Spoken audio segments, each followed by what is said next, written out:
It isn't always easy to change your mind, especially when your opinions are based on emotion and not fact. But I'm encouraged to see that some people are beginning to change their mind about the situation in the Middle East, despite the relentless anti-Israel coverage we're constantly force-fed by the Western media. Because when people take the trouble to look at the facts, they quickly realize that the Palestinian cause is insultingly bogus and phony, that the terrorist Palestinian leadership are playing the free world like a Stradivarius, and that the whole problem could be solved peacefully and prosperously for everyone involved tomorrow if only they would stop murdering people and let it happen.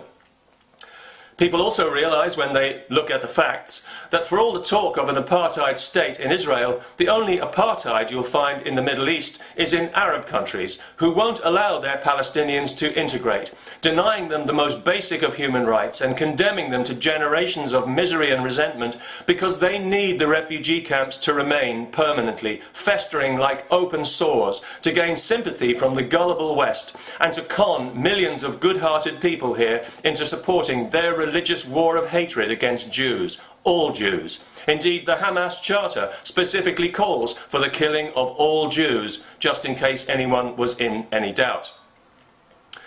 However, although the tide of truth is beginning to turn, many people are still very critical of Israel's failure to abide by United Nations resolutions, especially to do with human rights. And yes, on the surface that seems a legitimate concern, assuming of course that a UN resolution is actually worth the paper it's written on. Let's pretend for the moment that it is, just for fun. Yes, that's a real puzzle, isn't it? Why would the Israelis ignore dozens of resolutions forced through by a cartel of anti-Semitic Bronze Age barbarians who would destroy their country and everyone in it, including women and children, given half a chance? Beats me. I guess they must be fascists. If you're one of the people who still thinks like this, let me try and explain to you why they do it, in case you are just too stubborn or too dense to figure it out for yourself. The United Nations, as it stands today, is an embarrassing disgrace and an insult to humanity. Whatever moral authority it may once have had has been squandered. Its political corruption is matched only by its incompetence. Just ask the people of Syria. I wouldn't trust the United Nations to run a lemonade stand without thousands of people being needlessly killed.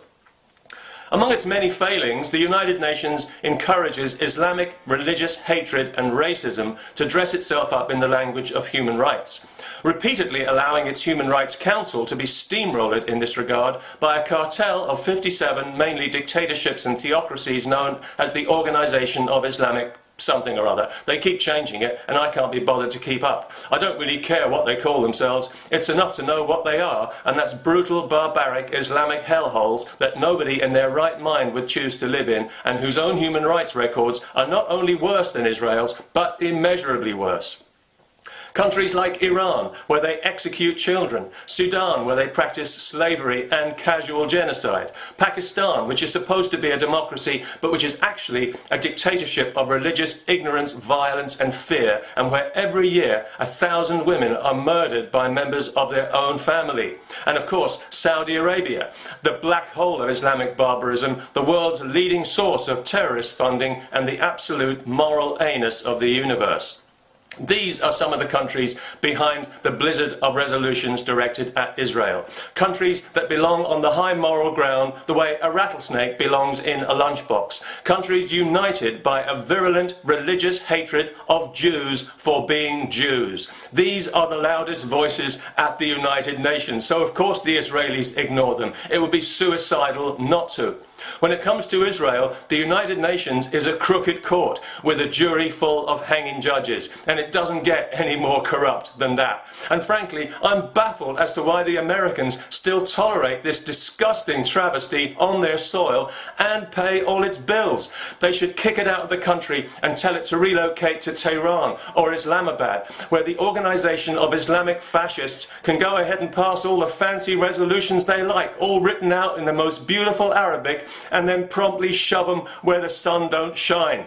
In attacking Israel over and over, while ignoring the real human rights violators, not only the Islamic barbarians, but the North Koreas and the Burmas of this world, the United Nations has shown itself to be nakedly partisan and to be effectively an enemy of Israel. And as I see it, unless you're an idiot, or a Western liberal, you don't take orders from your enemies. Peace, if you like.